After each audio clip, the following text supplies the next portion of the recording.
In our last video, we explored the driving forces behind Auckland, New Zealand's housing crisis, looked at some of the steps it took to address its long-standing affordability challenges, and revealed how one strategy in particular was able to increase housing supply in the years following its implementation.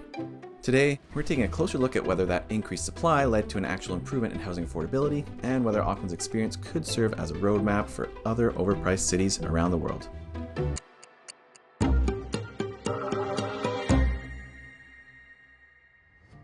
In November 2016, Auckland implemented the Auckland Unitary Plan, or AUP, which replaced single-family zoning with higher density zoning across 3/4 of its residential land. This upzoning, which aimed to increase housing density and supply, was done in phases with an initial test pilot approach in 2013 prior to full implementation in 2016.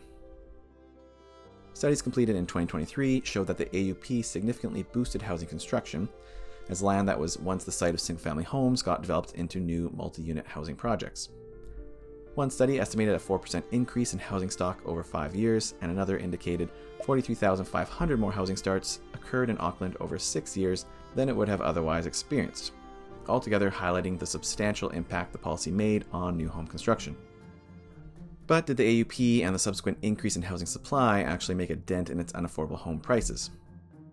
Let's start by looking at its impact on rents. At the start of the last decade, Auckland claimed the title of the most expensive major city in New Zealand for renters, as it commanded a premium compared to the country's other urban centres like Wellington and Christchurch. However, following the implementation of the AUP's upzoning reforms, rental prices in Auckland exhibited a slower pace of growth than the national average, including that of Wellington, meaning rent became more affordable in New Zealand's largest centre than in its next closest major city. A 2023 study by Greenaway-McGrevy took a closer look at this rental price growth in Auckland and observed that rents were between 14 to 35% lower than what would have been expected without the implementation of the upzoning reforms. Further study revealed that rents in the lower quartile, or the most affordable 25%, experienced slower price growth than the median rent for Auckland as a whole. The observed price growth for this lower quartile was 20% in the 6 years following AUP implementation, compared to 35% for the 6 years prior. Assessing affordability as measured by rent as a share of household income is also encouraging. Between 2016 and 2023, nominal household incomes, or incomes unadjusted for inflation, increased by 47%, outpacing the 29% growth in rents over the same period. This led to a substantial drop in the median rent to median income ratio in Auckland from 22.7% in 2016 to 19.4% in 2023. This made Auckland more affordable than the national average, which saw ratios rise from 20.8% to 22.5% over the same period. These observed trends may even understate the impact of upzoning on rental rates, as the lower growth in rent costs may have actually lured more people to Auckland from New Zealand's other, increasingly more expensive cities, thereby shifting some market pressure back onto Auckland and making for a less dramatic price comparison overall. However, this is speculative and not something the study was able to confirm. The data on house prices is also encouraging, though the onset of COVID-19 and fluctuating interest rates in recent years made price trends a bit more tumultuous than what might have otherwise been observed. From the end of 2016 until February 2020, house prices in Auckland rose by just 5%. Following the onset of the COVID-19 pandemic, a major interest rate cut and increased real estate demand led to higher growth of sale prices.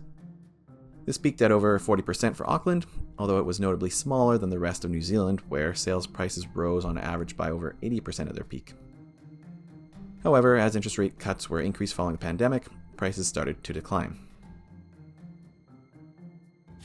Overall, by 2023, house prices in Auckland had only increased by about 20% over 2016 prices, and while this may sound discouraging, it's worth noting that this is significantly lower than the 65% increase experienced by the rest of the country. The apparent success of the Auckland Unitary Plan has served as a catalyst, prompting the New Zealand government to enact further reforms, including the 2020 National Policy Statement on Urban Development, which mandated that the country's major cities designate areas for residential development within walking distance of rapid transit hubs.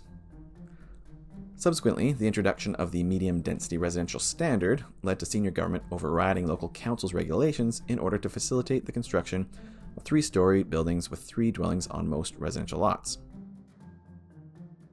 Notably, these reforms garnered support from all political parties, signaling a rare instance of consensus.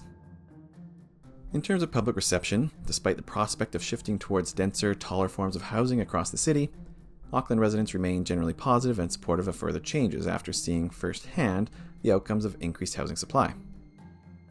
This is reflected in a 2022 resident survey, which showed that 49% of residents were very or somewhat positive about the new rules versus 32% who were very or somewhat negative.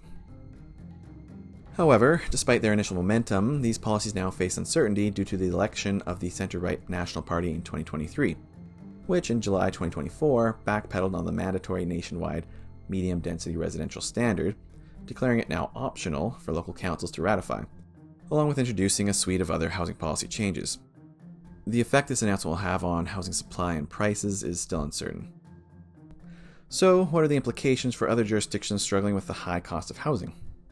Well, the results from Auckland suggest that eliminating restrictive land use regulations support the construction of new housing units, and if not reduce costs, at least lessen the rate of cost increase over time. Auckland's experience with the AUP, including the steps and regulations implemented, also provides a blueprint for other jurisdictions to follow. And in the years since the AUP was adopted, a number of cities and senior governments in North America have followed Auckland's lead in terms of eliminating single-family zoning. This includes the cities of Minneapolis, Minnesota, Spokane, Washington, as well as the state of Oregon and the province of British Columbia. While the outcomes for these jurisdictions may be a topic for a future video, it's worth noting that despite all of Auckland's apparent successes, it still remains one of the most expensive cities in the world, as highlighted in one of our last videos. So what do you think? Does it look like the AUP made a worthwhile difference in affordability, or would you consider it a wash when taking other market forces into consideration? Is it possible house prices in Auckland could ever decline below 2016 levels, or at least low enough to no longer be considered one of the most expensive markets in the world? With housing affordability being a major issue in many of New Zealand's fellow Anglosphere countries, does it offer a realistic or translatable solution to high housing costs for other jurisdictions? Let us know what you think in the comments below, and if you enjoyed today's video, please tell us by hitting like and subscribe. Thanks for watching.